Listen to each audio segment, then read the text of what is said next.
অনেক বছর আগের কথা। একটি বনে ছিল একটি বাঘ এবং সেই বনে ছিল অতি কম জনগোষ্ঠী, অতি কম মানুষ।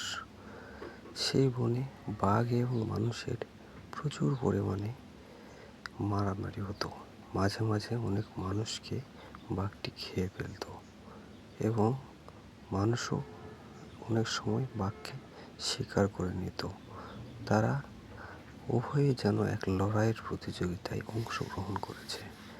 ঠিক এমন সময় এক পুলিশ এসে তাদেরকে সবাইকে সতর্ক করে দিয়ে গেল যে একটি নয়, এখন 2টি বাঘ দেখা যাচ্ছে এই বনে। তো এখন তারপর তারা কি করবে, তারা সত্যি সত্যি আরও ভীষণভাবে ভয় পেয়েছে এবং সিকিউরিটি দেওয়ার ব্যবস্থা করছে। তো সিকিউরিটিতে অনেকেই অবশ্য ভয় পাবে, তো সিকিউরিটি দেওয়া অবশ্যই প্রয়োজন। তাই ধন্যবাদ সবাইকে আমার সাথে থাকার জন্য।